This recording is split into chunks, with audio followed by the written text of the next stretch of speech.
Dissolution of partnership firm, इसका concept हम पढ़ चुके थे।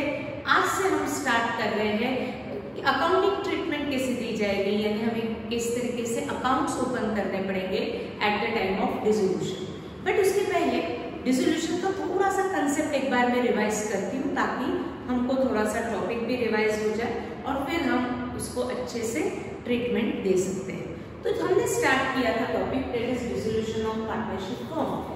इस हेडिंग में, इस चैप्टर के हेडिंग में जितने भी वर्ड्स है, ये वर्ड्स का मीनिंग मैंने सबको एक्सप्लेन किया हुआ था। जैसे dissolution means winding up of the business, close down of business. जब बिजनेस बंद होता है तो वो बंद करते समय का अकाउंटिंग ट्रीटमेंट हम पढ़ने वाले हैं। अकाउंटिंग ट्रीटमेंट यानी क्या कि जब बिजनेस बंद होगा तो आपको किस तरीके से बुक्स ऑफ अकाउंट्स में रिकॉर्ड करना पड़ेगा, क्या क्या अकाउंट्स ओपन करने पड़ेंगे और उसको हम किस तरीके से अकाउंट्स को क्लोज करेंगे और अपने बिजनेस को एंड करेंगे।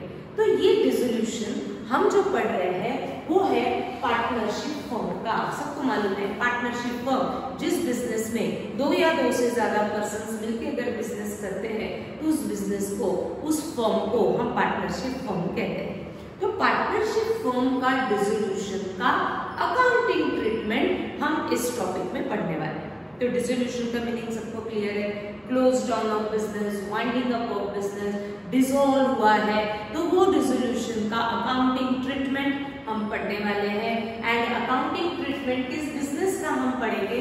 पार्टनरशिप फर्म जिस बिजनेस में दो या दो से ज्यादा पर्सन्स मिलकर अगर बिजनेस करते हैं वो वाइंड अप होता है तो उसका अकाउंटिंग ट्रीटमेंट। जब भी बिजनेस में चेंजेस होते हैं तो हर चेंज पे बिजनेस को कुछ ना कुछ रिकॉर्डिंग करना पड़ता है। जैसे मैंने कहा कि मैंने आपको बताया है कि बिजनेस में काफी सारे चेंजेस होते हैं। सपोज ये पार्टनरशिप फर्म में पहले दो पार्टनर्स थे और कोई नया मेंबर एडमिट होता है, तो जब एडमिशन होगा तब भी बुक्स ऑफ अकाउंट्स में आपको कुछ ना कुछ अकाउंटिंग ट्रीटमेंट यानी रिकॉर्डिंग करना पड़ता है। जब कोई पार्टनर रिटायर होता है तो बुक्स ऑफ अकाउंट में कुछ ना कुछ अकाउंटिंग ट्रीटमेंट करनी पड़ती है। अकाउंटिंग ट्रीटमेंट यानी बुक्स ऑफ अकाउंट्स में काफी सारा रिकॉर्डिंग करना पड़ता है। जब पार्टनरशिप फर्म में से किसी पार्टनर का डेथ होता है तो बुक्स ऑफ अकाउंट्स में कुछ ना कुछ ट्रीटमेंट करनी पड़ती है। वैसे ही जब ये पार्टनरशिप फर्म ही बंद हो रही है, डिसॉल्व हो रही है, तो इस डिसोल्यूशन पे कुछ ना कुछ अकाउंटिंग ट्रीटमेंट करनी पड़ती है। तो बिजनेस में जो चेंजेस होते हैं उन चेंजेस को बुक्स ऑफ अकाउंट्स को में किस तरीके से प्रेजेंट करना हम पढ़ने वाले हैं। आपको ये भी टॉपिक्स क्वेश्चन कोर्स में है, बट अभी हम फिलहाल है डिसोल्यूशन पे, तो हमें डिसोल्यूशन पे ही कॉन्सेंट्रेट करना पड़ेगा। जब फर्म डिसॉल्व होती है तो क्या अकाउंटिंग ट्रीटमेंट रहेगी? मैंने आपको बताया कि आपको 3 अकाउंटिंग ट्रीटमेंट हमेशा करनी है। सबसे पहली ट्रीटमेंट जितनी भी कैश असेट्स होती है वो असेट्स को आपको कैश में कन्वर्ट कर लेना है, यानी असेट्स को बेच के उसको कैश में कन्वर्ट कर लेना है। कब? Eight the time of dissolution. Business के पास जितनी भी प्रॉपर्टीज है वो बेच दो, बेच करके उसको कैश में कन्वर्ट कर दो। जो कैश अवेलेबल है वो आपको डिस्ट्रीब्यूट करनी पड़ेगी, देनी पड़ेगी। काफी सारे क्रेडिटर्स होंगे, बिजनेस के पार्टनर्स होंगे, उन सब में ये कैश को मुझे डिस्ट्रीब्यूट करना पड़ेगा क्योंकि मेरा बिजनेस आगे में कंटिन्यू रहने वाला नहीं है। तो जिन जिनको देना है वो दे दो। वो देने के लिए बिजनेस के पास कैश चाहिए, तो बिजनेस क्या करता है? असेट्स को कैश में कन्वर्ट कर लेता है। कैसे करेगा कैश में कन्वर्ट? सेल करके। तो सबसे पहली अकाउंटिंग ट्रीटमेंट होती है सेल ऑफ असेट, असेट बेच के सारी असेट्स को हमने कैश में कन्वर्ट कर दिया। ये जो मिली हुई कैश है वो आपको अब डिस्ट्रीब्यूट करनी है। सबसे पहले डिस्ट्रीब्यूशन होता है एक्सटर्नल लायबिलिटीज में। जो आउटसाइडर्स है, जिनको आपको पार्टनर्स के अलावा पैसा देना है, उनको पहले पे ऑफ करो। हमेशा सबसे पहले पे ऑफ होते हैं एक्सटर्नल्स और सबसे लास्ट में पे होते हैं पार्टनर्स। तो पार्टनर्स को भी उनका कैपिटल वापस करना पड़ेगा, प्रॉफिट का शेयर वापस करना पड़ेगा। तो ये सब पार्टनर्स को कब पे किया जाएगा? सबसे लास्ट में पे किया जाएगा। फिर ये बिजनेस होता है बंद। तो बिजनेस बंद करना यानी आपको पहले पूरा बुक्स ऑफ अकाउंट्स में हिसाब रखना पड़ेगा। जितनी भी असेट्स है बेच के कैश में कन्वर्ट करो, फिर जो मिला हुआ पैसा है वो डिस्ट्रीब्यूट करो। सबसे पहले एक्सटर्नल एंड सबसे लास्ट में पार्टनर्स। तो आपको डिस्ट्रीब्यूशन में ये 3 ट्रीटमेंट करनी पड़ेगी और ये 3 ट्रीटमेंट करने के लिए कुछ तो भी एडिशनल अकाउंट्स आपको ओपन करने पड़ेंगे। तो डिसोल्यूशन में मैंने बताया था सबसे पहला अकाउंट ओपन किया जाता है realisation account. At the time of dissolution इस फर्म ने प्रॉफिट अर्न किया है, लॉस है, at the time of dissolution ये हमें कैलकुलेट करना पड़ेगा बाय प्रिपेयरिंग रियलाइजेशन अकाउंट। ये अकाउंट आपको देगा प्रॉफिट और loss at the time of dissolution. जो भी अकाउंट आपको प्रॉफिट लॉस देता है, मैंने कहा है जो भी अकाउंट आपको प्रॉफिट लॉस देता है उसका नेचर होता है nominal. That means realisation account is also nominal account, क्योंकि ये आपको प्रॉफिट लॉस देने वाला है at the time of dissolution. ठीक, जैसे ट्रेडिंग अकाउंट मुझे प्रॉफिट देता है, लॉस देता है, P&L प्रॉफिट लॉस देता है, income and expenditure profit loss, but हम उसको सरप्लस डेफिसिट कहते हैं। तो ये सारे अकाउंट जो आपको प्रॉफिट लॉस देते हैं उसका नेचर होता है nominal. That means debit all expenses, credit all incomes. Then हम प्रिपेयर करेंगे पार्टनर्स कैपिटल अकाउंट। क्यों पार्टनर्स कैपिटल अकाउंट? क्योंकि इस कैपिटल में काफी सारे चेंजेस आपको दिखेंगे कि पार्टनर्स को मुझे कितना अमाउंट देना है at the time of dissolution. जब मेरा बिजनेस बंद हो रहा है तो इनको इनका कैपिटल वापस करना पड़ेगा, उनको जो और अमाउंट देनी है वो मुझे वापस करनी पड़ेगी, प्रॉफिट देना पड़ेगा। काफी सारे चेंजेस मुझे इसमें शो करने पड़ते हैं, इसीलिए हम ओपन करेंगे partners capital account. And last में हम अकाउंट ओपन करते हैं कैश और बैंक, क्योंकि इस अकाउंट में भी काफी सारे चेंजेस रहने वाले हैं। असेट्स बेच के कैश मिलेगी, एक्सटर्नल को पेमेंट करना पड़ेगा, पार्टनर्स को पेमेंट करना पड़ेगा। तो कैश में भी काफी सारे चेंजेस होने वाले हैं। वो चेंजेस को रिकॉर्ड करने के लिए हम अकाउंट ओपन करेंगे कैश और बैंक अकाउंट। तो डिसोल्यूशन में हमेशा हर क्वेश्चन में आपको सबसे पहला अकाउंट ओपन करना है यस रियलाइजेशन अकाउंट। सेकंड हम ओपन करेंगे पार्टनर्स कैपिटल अकाउंट, फिर हम ओपन करेंगे कैश और बैंक अकाउंट। मैंने बताया है डिसोल्यूशन में हम कभी भी बैलेंस शीट प्रिपेयर नहीं करेंगे। क्यों नहीं करेंगे? क्योंकि मेरा बिजनेस आगे में कंटिन्यू नहीं रहने वाला है। मेरा बिजनेस बंद हो रहा है तो कोई भी अकाउंट आपको बैलेंस नहीं दिखाएगा, तो वो बैलेंस शीट में रिकॉर्ड होगा ही नहीं। तो सारी असेट्स थी वो आपने बेच दी है, जितनी भी लायबिलिटीज थी एक्सटर्नल इंटरनल उनको सबको आपको पे ऑफ कर दिया है। ना आपके पास कोई असेट्स अवेलेबल है, ना कोई लायबिलिटीज है, तो आपको बैलेंस शीट डिसोल्यूशन में हम प्रिपेयर कर ही नहीं सकते, क्योंकि मेरा business next year carry forward होने ही नहीं वाला है। तो मुझे कोई असेट्स आगे में लेकर के जाना नहीं है, कोई लायबिलिटीज आगे में लेकर के जाना नहीं है, तो आपको कोई भी बैलेंस शीट प्रिपेयर करने की जरूरत नहीं है। तो डिसोल्यूशन में हम क्या क्या अकाउंट्स ओपन करेंगे? सबसे पहला realisation account, then partners capital account and then cash और बैंक अकाउंट। तो स्टार्ट करते हैं कि जो भी क्वेश्चन आपको दिया जाएगा उस क्वेश्चन को हम इन अकाउंट में किस तरीके से रिकॉर्डिंग करेंगे। मैंने इसके अलावा भी आपको एक्सप्लेन किया है कि आपको इनमें पोस्टिंग करने के लिए क्या क्या दिया जाएगा। जैसे फाइनल अकाउंट में मुझे ट्रायल बैलेंस और एडजस्टमेंट्स दी जाती है, नॉन ट्रेडिंग में मुझे रिसीट पेमेंट एंड एडजस्टमेंट्स दी जाती है। वैसे डिसोल्यूशन में आपको कुछ ना कुछ इंफॉर्मेशन तो दी जाएगी। आपको क्या दिया जाएगा? बैलेंस शीट दी जाएगी इस फर्म की और उसके नीचे एडजस्टमेंट्स दी जाएगी। तो बैलेंस शीट और एडजस्टमेंट्स को मुझे इस आंसर में रिकॉर्ड करना पड़ेगा। तो बैलेंस शीट की हर एक एंट्री को पहले मुझे आंसर में पोस्ट करना पड़ेगा by giving single effect. Trial balance का सिंगल इफेक्ट दिया जाता है, रिसीट पेमेंट का सिंगल इफेक्ट दिया जाता है, वैसे यहाँ बैलेंस शीट का भी हम देंगे आंसर में कहीं ना कहीं सिंगल इफेक्ट, या तो रियलाइजेशन, या तो कैपिटल, या तो कैश और बैंक। तो बैलेंस शीट को सबसे पहले आपको पूरा का पूरा आंसर में ट्रांसफर कर देना है by giving single effect. Adjustment सबको मालूम है दिए जाते हैं डबल इफेक्ट। तो हम स्टार्ट करते हैं पोस्टिंग। इसको सोल्व करते समय मैं काफी सारा और एक्सप्लेनेशन देने वाली हूँ, तो स्टार्ट करते हैं पोस्टिंग। जो मैंने आपको क्वेश्चन दिया है, जो आपने क्वेश्चन कॉपी में लिखा है, उस क्वेश्चन के लिए हम कर रहे हैं अकाउंटिंग ट्रीटमेंट फॉर डिसोल्यूशन। तो देखो क्वेश्चन में आपको क्या क्या दिया हुआ है।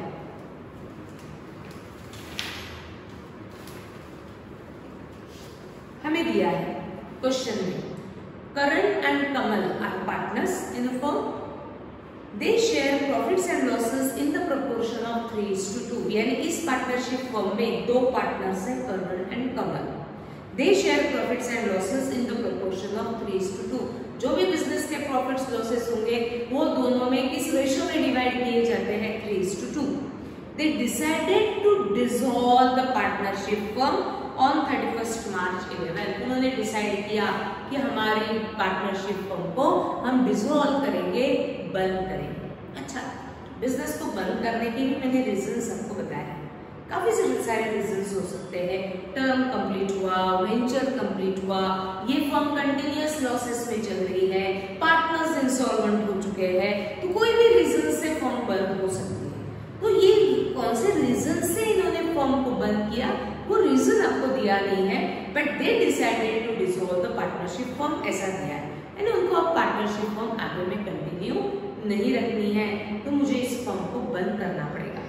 तो on 31st March 11 when their balance sheet was as under, उन्होंने डिसाइड किया 31st March 11 को कि हम आगे में बिजनेस को बंद करना है, तो मुझे 31st March 11 की दी गई है बैलेंस शीट। इस फर्म के पास क्या क्या लायबिलिटीज थी? Sundry creditors, reserve fund, Capitals.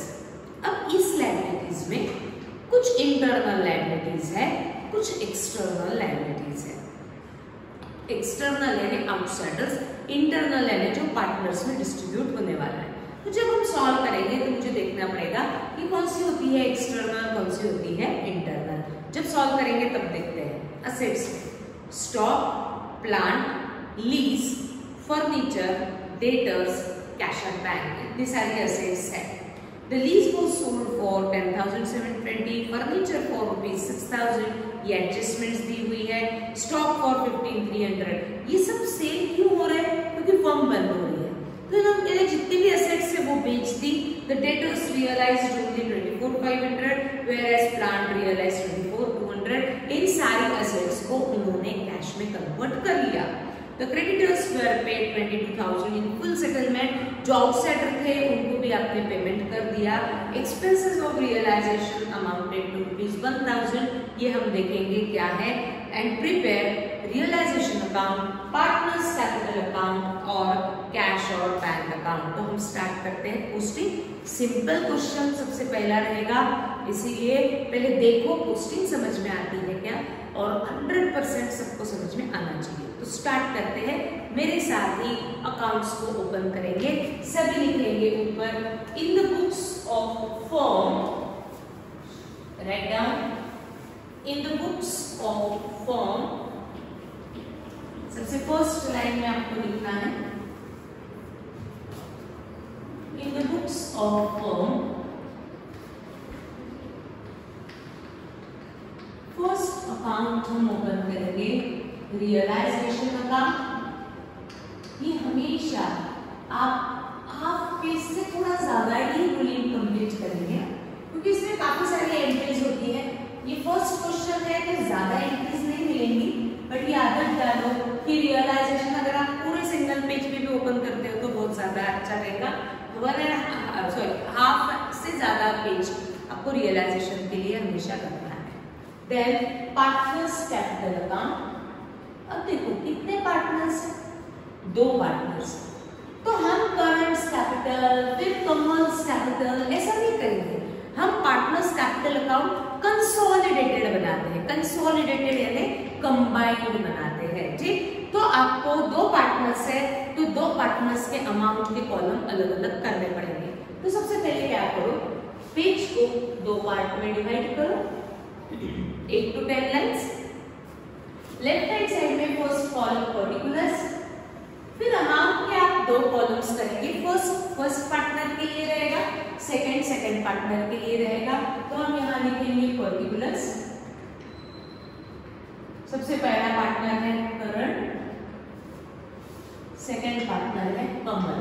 तो हम अमाउंट के दो कॉलम्स करेंगे, Karan and Kamal. On the credit side again make 3 columns, particulars,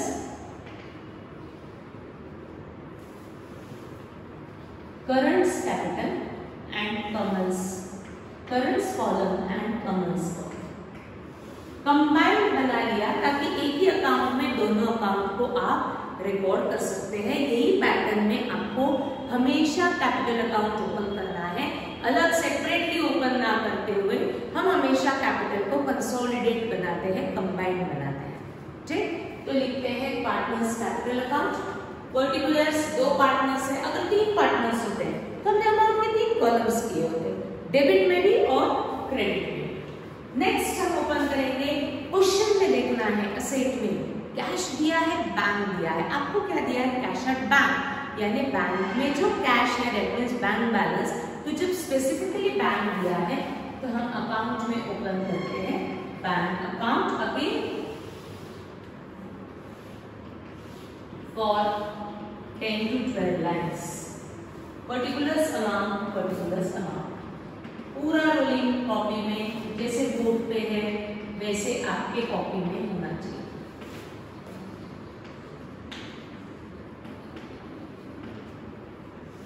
bank में भी कॉलम करेंगे, रियलाइजेशन अकाउंट में भी कॉलम करेंगे और जाएंगे।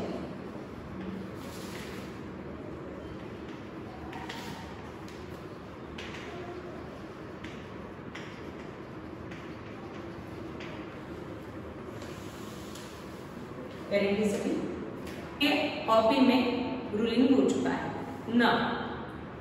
अब हम क्या करेंगे, सबसे पहले मैंने क्या बताया था, जो भी बैलेंस शीट है, आपको क्वेश्चन 2 पार्ट में दिया है, बैलेंस शीट दी है और उसके नीचे एडजस्टमेंट्स दी है। सबसे पहला काम क्या है, बैलेंस शीट को हर एक एंट्री जो भी बैलेंस शीट में है उसको आंसर में पहले कहीं ना कहीं ट्रांसफर करना पड़ेगा। अब ध्यान सकता है, यानी जितनी भी लायबिलिटीज है, creditors, reserve fund, current capital, commerce capital, ये कहीं ना कहीं आपको किसी न किसी अकाउंट में ट्रांसफर करनी है। इसके पीछे ऑब्जेक्टिव क्या है, बैलेंस शीट में जो एंट्रीज दिख रही है इसका मतलब है कि ये सारे अकाउंट्स को लेजर में बैलेंस था, ये सारे अकाउंट्स टैली नहीं थे, इनमें बैलेंस था, इसीलिए वो बैलेंस शीट में रिकॉर्ड हुआ है। क्रेडिटर्स बैलेंस शीट में जो दिया है यानी लेजर में ये क्रेडिटर्स का बैलेंस होगा, इसीलिए वो बैलेंस शीट में ट्रांसफर किया गया। रिजर्व फंड नाम का एक अकाउंट दिया है, लेजर में इस रिजर्व फंड अकाउंट में बैलेंस होगा, इसीलिए वो बैलेंस शीट में ट्रांसफर हुआ है। करंट्स कैपिटल, कमल्स कैपिटल, इनके लेजर में बैलेंसेस होंगे, इसीलिए वो अकाउंट बैलेंस शीट में ट्रांसफर किए, यानी ये सारे अकाउंट्स लेजर में टैली नहीं थे, बैलेंस दिखा रहे थे। अब डिसोल्यूशन पे हमें इनको नेक्स्ट ईयर में कैरी फॉरवर्ड करना नहीं है, यानी ये जो बैलेंस दिखा रहे हैं अकाउंट्स, इनको आपको परमानेंटली क्लोज करना पड़ेगा। और परमानेंट क्लोज करने के लिए ये जो बैलेंस शीट में लिखे हुए सारे अकाउंट्स है, इनको मुझे क्लोज करने के लिए किसी न किसी अकाउंट में ट्रांसफर करना पड़ेगा। ट्रांसफर करने के बाद वो लेजर अकाउंट्स परमानेंटली क्लोज होने वाले हैं, क्योंकि वो क्लोज होंगे और उसको कहीं ना कहीं अकाउंट में आपने ट्रांसफर किया हुआ है। क्लोज करने के लिए आपको किसी ना किसी अकाउंट में ट्रांसफर करना पड़ेगा ताकि वो लेजर अकाउंट्स परमानेंटली क्लोज हो जाए, राइट। तो क्रेडिटर्स बैलेंस शीट में दिख रहा है, यानी ये लेजर में बैलेंस दिखा रहा है। बैलेंस दिखा रहा है, बट आप मुझे उसको परमानेंट क्लोज करने के लिए इस किसी ना किसी अकाउंट में मुझे उसको ट्रांसफर करना पड़ेगा, या तो रियलाइजेशन, या तो कैपिटल, या तो बैंक, इन तीन में से ही कहीं ना कहीं ट्रांसफर होगा। अब सबसे पहले आपको दिया है लायबिलिटी में क्रेडिटर्स। सबसे पहले देखो क्या क्रेडिटर्स नाम का अकाउंट हमने लेजर में ओपन किया हुआ है क्या? तो मैं देखते हैं क्रेडिटर्स नाम का कोई भी अकाउंट मैंने लेजर में ओपन नहीं किया। जो अकाउंट आपने ओपन नहीं किया वो ट्रांसफर किए जाते हैं रियलाइजेशन अकाउंट, राइट? अब मैं इसको अलग तरीके से प्रेजेंट करती हूँ। क्रेडिटर्स ये किस टाइप की लायबिलिटी है, इंटरनल कि एक्सटर्नल? क्रेडिटर्स कौन होते हैं? पार्टनर्स है कि आउटसाइडर्स है? आउटसाइडर है, एक्सटर्नल है, जिनसे आपने क्रेडिट लिया हुआ है अदर देन पार्टनर्स, तो उसको हम कहते हैं क्रेडिटर्स। जितनी भी एक्सटर्नल लायबिलिटीज होती है, ध्यान से जितनी भी एक्सटर्नल लायबिलिटीज होती है वो आपको ट्रांसफर करनी पड़ती है रियलाइजेशन अकाउंट में। जितनी भी एक्सटर्नल लायबिलिटीज होती है वो हम हमेशा ट्रांसफर करेंगे रियलाइजेशन अकाउंट, ठीक? तो क्रेडिटर्स ये किस टाइप की लायबिलिटी है? एक्सटर्नल लायबिलिटी है। तो ये अब एक्सटर्नल लायबिलिटीज का परमानेंट अकाउंट आपको क्लोज करने के लिए ये क्रेडिटर्स का बैलेंस क्रेडिटर्स अकाउंट से उठा के मुझे किसी और अकाउंट में ट्रांसफर करना पड़ेगा ताकि वो क्रेडिटर्स अकाउंट परमानेंटली क्लोज हो जाए। तो कौन से अकाउंट में डिसोल्यूशन के समय हम ट्रांसफर करेंगे? Realisation account.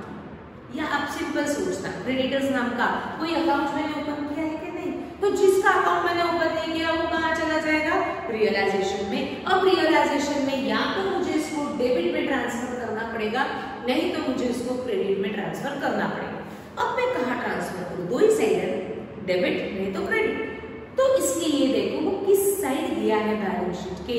Liability side. और लायबिलिटी का हमेशा क्रेडिट बैलेंस होता है, हमेशा अपोजिट होता है, क्रॉस होता है। लायबिलिटीज क्रेडिट बैलेंस होता है और असेट डेबिट बैलेंस होता है। तो लायबिलिटीज का हमेशा लेजर में कौन सा बैलेंस होता है? Credit balance. और इसीलिए क्रेडिटर्स हम ट्रांसफर करेंगे रियलाइजेशन अकाउंट के क्रेडिट साइड में।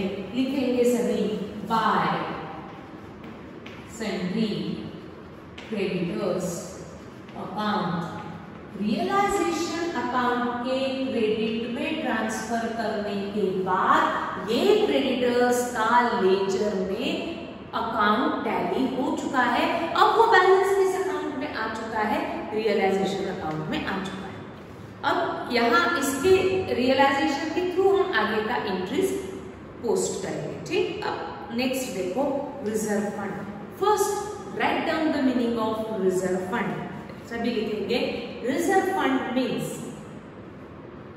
जिनको मालूम है कभी लिखो ना, क्या फर्क पड़ेगा? Reserve fund means undistributed profit.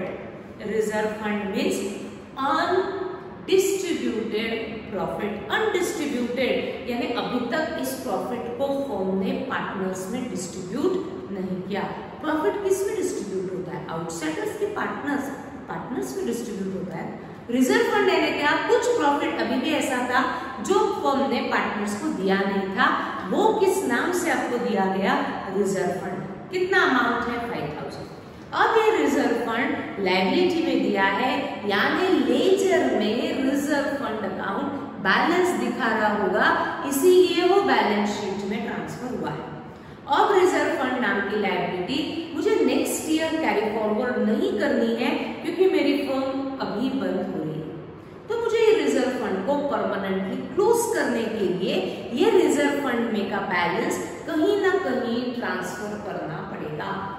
अब मैं सोचती हूँ reserve fund it is a internal liability और it is your external liability. तो मुझे इसको डिसीजन देना है रिजर्व फंड मैं इसको इंटरनल लायबिलिटी मानूं या एक्सटर्नल लायबिलिटी मानूं। तो रिजर्व फंड का मीनिंग क्या है? Undistributed profit. प्रॉफिट किसमें डिवाइड किया जाता है? प्रॉफिट हमेशा पार्टनर्स में डिस्ट्रीब्यूट किया जाता है, इसीलिए रिजर्व फंड बन गई इंटरनल लायबिलिटी। रिजर्व फंड ये कौन सी लायबिलिटी रहेगी? इंटरनल। क्यों? क्योंकि ये प्रॉफिट है और प्रॉफिट दिया जाता है पार्टनर्स में।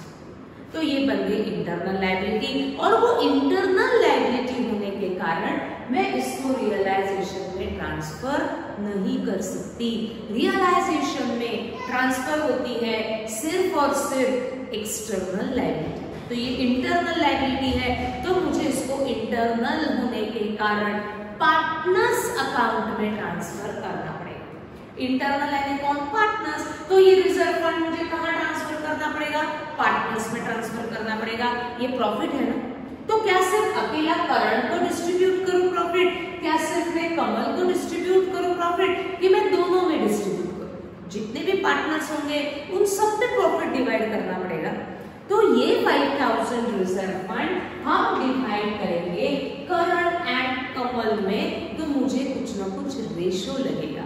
देखो आपको रेशो दिया हुआ है, कितना दिया हुआ है? 3:2। तो ये 5000 को हम करण में जब डिवाइड करते हैं तो करण का शेयर, फर्स्ट पार्टनर है ना करण, फर्स्ट शेयर कितना है? 3। तो मैंने मल्टीप्लाई किया 3 और डिनोमिनेटर में रेशो का टोटल लिखा जाता है, दैट इज 5। तो करण का शेयर हम कैलकुलेट कर सकते हैं। 5000 इंटू 3/5 मैंने 3000। टोटल रिजर्व फंड में से अब मैं सेकंड पार्टनर कमल का शेयर कैलकुलेट करती हूँ, तो सेकंड शेयर इज 2/5, यानी आएगा 2000। टोटल रिजर्व फंड था 5000। Reserve fund means undistributed profit. Profit हमेशा पार्टनर्स में डिवाइड किया जाता है, इसीलिए ये रिजर्व फंड मुझे पार्टनर्स अकाउंट में ट्रांसफर करना पड़ेगा। 2 पार्टनर्स हैं तो मैंने दोनों में डिवाइड किया, रेशो दिया था 3:2, तो कैलकुलेट किया करण का शेयर, कैलकुलेट किया कमल का शेयर, 3000 2000। बट आप इसे या तो डेबिट में ट्रांसफर करेंगे, नहीं तो क्रेडिट में ट्रांसफर करेंगे, क्योंकि दो ही साइड होती है। अब डेबिट में ट्रांसफर करूं या क्रेडिट में ट्रांसफर करूं, तो वो किस साइड दिया हुआ है बैलेंस शीट के? Liability side. लायबिलिटी का हमेशा होता है क्रेडिट बैलेंस, हमेशा क्रॉस जैसा होता है। लायबिलिटी का होगा क्रेडिट बैलेंस, और इसीलिए हम इसे पोस्ट करेंगे on the credit side of partners capital account. But first line blank रखना, क्यों मैं बता रही हूँ। फिर लिखेंगे by reserve fund, by reserve fund, Karan share in Karan's column, Kamal share in Kamal's column. जो करंट का शेयर है वो करंट में लिखना पड़ेगा, जो कमल का शेयर है वो कमल में लिखना पड़ेगा। ठीक। Now next capitals, Karan and Kamal. Karan and Kamal यानी ये कैपिटल किसका रहेगा? पार्टनर्स का रहेगा। तो डिसीजन लो, कैपिटल ये किस टाइप की लायबिलिटी है, whether it is your internal और एक्सटर्नल लायबिलिटी। पार्टनर्स इंटरनल है ना, तो ये कैपिटल अकाउंट किस टाइप की लायबिलिटी है? Internal liability. तो ये इंटरनल लायबिलिटी होने के कारण क्या हम इसको रियलाइजेशन में ट्रांसफर कर सकते हैं? तो आंसर इज नो। रियलाइजेशन में सिर्फ और सिर्फ ट्रांसफर होती है एक्सटर्नल लायबिलिटीज। ये इंटरनल है तो मुझे रियलाइजेशन में ट्रांसफर करना नहीं है। और ये इंटरनल लायबिलिटी के अकाउंट्स मैंने ओपन किए हैं करण एंड कमल के, तो ये लायबिलिटी मुझे कहाँ ट्रांसफर करनी पड़ेगी? उनके रिस्पेक्टिव अकाउंट। तो कैपिटल करण का, कैपिटल कमल का मुझे उनके अकाउंट में ट्रांसफर करना है, या तो डेबिट में नहीं तो क्रेडिट में। अब कहाँ ट्रांसफर करूं? तो देखो किस साइड दिया है, लायबिलिटी में दिया है, तो कहाँ ट्रांसफर करेंगे? क्रेडिट में। और ये हमेशा फर्स्ट लाइन में लिखा जाता है, इसीलिए मैंने फर्स्ट लाइन आपको ब्लैंक रखने के लिए लिखा। पहले हमेशा उनके कैपिटल बैलेंसेस लिखे जाते हैं और फिर आगे की एंट्रीज लिखी जाती है। तो फर्स्ट लाइन हमेशा आपको कैपिटल के लिए रखना है। अब करंट का शेयर कितना है? 40,000, तो मैंने लिखा करंट में। कमल का शेयर कितना है? 30,000, तो मैंने लिखा कमल अकाउंट। ठीक, अब इसके आगे कुछ ना कुछ लिखना है। कैपिटल में मैं कैपिटल का ही नाम नहीं लिख सकती ना, बैलेंस शीट में कैपिटल का ही नाम दिया, तो कैपिटल में मैं कैपिटल का नाम नहीं लिख सकती, तो इसको मुझे रिप्लेस करना पड़ेगा बैलेंस ब्रॉट डाउन। ये ओपनिंग बैलेंस है, जो भी बैलेंस शीट में दिया जाएगा वो रहेगा ओपनिंग बैलेंस। तो मैंने क्या लिखा? ब्रॉट डाउन, यानी इसको मैंने बैलेंस शीट से कैरी फॉरवर्ड किया है, तो इसीलिए बैलेंस ब्रॉट डाउन। ठीक। अब लायबिलिटी की हर एक एंट्री आंसर में हमने पोस्ट की है, बट पोस्ट करने के लिए कहीं ना कहीं एक ही जगह पोस्ट की है। एक बार वापस लायबिलिटी को रिवाइज कर लेते हैं। हमेशा लायबिलिटी में दो टाइप की लायबिलिटी रहेगी, एक्सटर्नल एंड इंटरनल, जिसमें से जो एक्सटर्नल लायबिलिटी है वो रियलाइजेशन में ट्रांसफर होगी, और जो इंटरनल लायबिलिटी है, इंटरनल यानी पार्टनर्स की, तो वो पार्टनर्स में ट्रांसफर की जाएगी। ठीक, लायबिलिटी में दिया है यानी सारे अकाउंट के क्रेडिट में ट्रांसफर किया जाएगा। सबसे पहली लायबिलिटी थी creditors, it is our external liability, इसीलिए हमने उसको रियलाइजेशन में ट्रांसफर किया। लायबिलिटी है इसीलिए क्रेडिट में ट्रांसफर किया। रिजर्व फंड, मैंने पहले सोचा रिजर्व फंड का मीनिंग अनडिस्ट्रीब्यूटेड प्रॉफिट। प्रॉफिट हमेशा हम पार्टनर्स में डिवाइड करेंगे, इसलिए ये बन गई इंटरनल लायबिलिटी। पार्टनर्स से रिलेटेड है इसलिए इसको पार्टनर्स अकाउंट में ट्रांसफर किया। रिजर्व फंड लायबिलिटी में दिया है इसलिए हमने क्रेडिट में ट्रांसफर किया। जो करंट का शेयर है वो करंट में, जो कमल का शेयर है वो कमल में। उसके बाद कैपिटल अकाउंट्स, पार्टनर्स के अकाउंट है यानी बन गई इंटरनल लायबिलिटी। पार्टनर्स से रिलेटेड मैंने अकाउंट ओपन किया है तो इनके बैलेंसेस मुझे उनके रिस्पेक्टिव अकाउंट में ट्रांसफर करने पड़े। लायबिलिटी में है इसलिए क्रेडिट में ट्रांसफर किया, करंट का शेयर, कमल का शेयर। ठीक, तो लायबिलिटी की हर एक एंट्री आंसर में आ चुकी है। अब हम ट्रांसफर करते हैं असेट्स। अब देखो असेट्स, जितनी भी असेट्स, ध्यान से रियलाइजेबल होती है, रियलाइजेबल यानी जो असेट आप कैश में कन्वर्ट कर सकते हो, ऐसी असेट्स ही आपको रियलाइजेशन अकाउंट में ट्रांसफर करनी पड़ेगी। जो असेट आप रियलाइज नहीं कर सकते, यानी जो असेट बेची नहीं जाती, वो आपको रियलाइजेशन अकाउंट में ट्रांसफर नहीं करनी है। वो कहाँ जाएगी हम देखेंगे। ठीक, तो पहले देखते हैं ऐसी कोई असेट है क्या। सबसे पहले असेट है स्टॉक। स्टॉक, क्या मैं स्टॉक को बेच के कैश में कन्वर्ट कर सकती हूँ? यस, मैं जो बिजनेस कर रही हूँ उस बिजनेस में जो भी मेरे स्टॉक अवेलेबल होगा वो मुझे बेच के कैश में कन्वर्ट में कर सकती हूँ। That means stock is a realisable asset. Realisable में वो कैश में कन्वर्ट हो सकता है।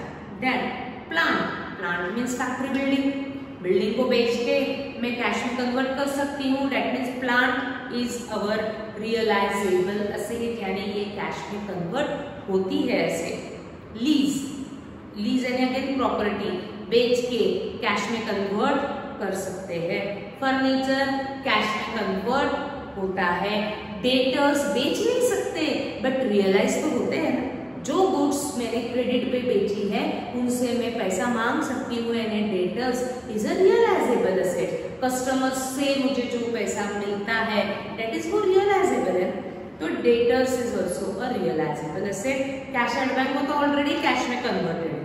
ठीक, वो बैंक में जो बैलेंस है वो कैश ही है ना, तो वो ऑलरेडी कैश में कन्वर्टेड ही होता है। तो अब देखो stock, plant, lease, furniture, debtors, all are realisable assets. ये सारी रियलाइजेबल असेट है, यानी क्या, ये सारी असेट्स आप कैश में कन्वर्ट कर सकते हो। और जो असेट्स रियलाइजेबल होती है वो आपको रियलाइजेशन अकाउंट में ट्रांसफर करनी पड़ती है। Stock, debtors, plant, lease, furniture, इनके अकाउंट मैंने ओपन किए हैं क्या? नहीं, कभी ओपन करने की जरूरत ही नहीं है। जो अकाउंट मैंने ओपन नहीं किया वो कहाँ चला जाएगा? रियलाइजेशन में। आप ऐसा भी याद रख सकते हो। अब रियलाइजेशन के या तो डेबिट में ट्रांसफर करना पड़ेगा, नहीं तो क्रेडिट में ट्रांसफर करना पड़ेगा। कहाँ ट्रांसफर करूँ? डेबिट, क्रेडिट, तो वो कहाँ लिखा है बैलेंस शीट में? वो देखो असेट में लिखा है। असेट में लिखा है यानी इसे मैं डेबिट में ट्रांसफर करूंगी। क्रॉस कनेक्शन होता है, असेट का बैलेंस डेबिट बैलेंस होता है, तो रियलाइजेशन के डेबिट में मुझे ये सारी रियलाइजेबल एसेट्स ट्रांसफर करनी पड़ेगी। Stock, plant, lease, furniture, debtors, इन सबको लेजर में बैलेंसेस होंगे, इसीलिए वो बैलेंस शीट में आए। ये बैलेंसेस आपको नेक्स्ट ईयर कैरी फॉरवर्ड नहीं करने हैं, इनको आपको परमानेंट क्लोज करना है। और परमानेंट क्लोज करने के लिए मुझे इसको कहीं ना कहीं ट्रांसफर करना पड़ेगा eight the time of dissolution. कहाँ ट्रांसफर करेंगे? रियलाइजेशन अकाउंट में। असेट में है तो कहाँ ट्रांसफर करेंगे? डेबिट में ट्रांसफर करेंगे। एक एक करके लिखते हैं। To stock account 24,300, to plant account. सारे असेट्स हम ट्रांसफर करेंगे एक एक करके, ताकि इन सब के लेजर के बैलेंसेस परमानेंटली क्लोज हो जाए। टू लीज अकाउंट, ये भी बैलेंस दिखा रहा था, इसको भी मुझे परमानेंट क्लोज करने के लिए रियलाइजेशन में लेकर के आना पड़ेगा। To furniture account 5,000, to sundry debtors account. इन सबके मैंने अकाउंट ओपन नहीं किए थे, इसीलिए ये सब मुझे एक जगह डंप करने पड़ेंगे, और वो जगह कौन सी है? Realisation account. सारी बैलेंस शीट को आपको पहले खाली करना है आंसर में, तो कहीं ना कहीं मुझे इसको ट्रांसफर करना पड़ेगा। जिनके अकाउंट ओपन है, जैसे मैंने कैपिटल अकाउंट ओपन किया था तो कैपिटल का बैलेंस कैपिटल में चला गया। मैंने क्रेडिटर्स अकाउंट ओपन नहीं किया, जो अकाउंट ओपन नहीं किया वो रियलाइजेशन अकाउंट में ट्रांसफर हुआ। कोई भी असेट का मैंने अकाउंट ओपन नहीं किया तो रियलाइजेशन में ट्रांसफर किया, ठीक। बट जो क्रेडिट लायबिलिटीज आप ट्रांसफर करते हो रियलाइजेशन में, वो कौन सी है? एक्सटर्नल। जो असेट आप डेबिट में ट्रांसफर करते हैं वो कौन सी है? ऑल रियलाइजेबल असेट्स, जो कैश में कन्वर्ट होती है, ठीक। अब नेक्स्ट एंट्री दी है कैश एट बैंक। क्या मैंने बैंक अकाउंट मेरे लेजर में ओपन किया? क्या मैं चेक करती हूँ, यस मैंने बैंक अकाउंट ओपन किया, तो बैंक का बैलेंस रियलाइजेशन में ट्रांसफर नहीं होगा। बैंक अकाउंट आपने सेपरेटली ओपन किया है तो बैंक बैलेंस ट्रांसफर होगा बैंक अकाउंट में। तो बैंक अकाउंट में ट्रांसफर करते हैं। असेट में दिया है इसीलिए डेबिट में 5,000, बट बैंक में मैं बैंक का नाम नहीं लिख सकती ना, तो हम क्या लिखेंगे? इसको हम बैलेंस शीट से लेकर के आ रहे हैं, to balance brought down. Same account में हम सेम नाम नहीं लिख सकते, इसलिए बैलेंस ब्रॉट डाउन। रियलाइजेशन में हम अलग अलग नाम लिख सकते हैं, तो मैंने स्टॉक, फर्नीचर, लीज, प्लांट अलग अलग नाम से रिकॉर्ड किया, ठीक। तो देखेंगे अभी आप, तो बैलेंस शीट पूरी की पूरी आंसर में आ चुकी है बाय गिविंग सिंगल इफेक्ट। हमने सबका एक ही इफेक्ट दिया हुआ है, ठीक। एक बार सारी लायबिलिटीज को रिवाइज करो, असेट्स को रिवाइज करो और रुक जाओ। रिवाइज हो गया सबका, ठीक। अब बैलेंस शीट का हमने सिंगल इफेक्ट दिया, बट जो भी एडजस्टमेंट्स दिए हैं इनके हमें देने पड़ेंगे डबल इफेक्ट। बट एडजस्टमेंट्स को मैं वीडियो में कवर नहीं कर रही, मुझे चाहिए सभी लाइव सेशन में। हम लाइव सेशन में एडजस्टमेंट्स को, एक फर्स्ट क्वेश्चन है इसलिए मैं एडजस्टमेंट फेस टू फेस करूंगी, क्योंकि थोड़ा सा हो सकता है आपको एडजस्टमेंट डिफिकल्ट लगे, तो एडजस्टमेंट को मैं लाइव में ये फर्स्ट क्वेश्चन के लिए कवर करूंगी। उसके बाद आपको कंप्लीट वीडियोस में भेजा करूंगी, बट फर्स्ट क्वेश्चन एडजस्टमेंट हम साथ में फेस टू फेस करेंगे। तो आ जाओ सभी लाइव में, हम एक बार इस पोस्टिंग को वापस रिवाइज करते हैं, फिर एडजस्टमेंट को पोस्ट करके हम क्लोज भी करते हैं। तो आ जाओ सभी लाइव क्लास में।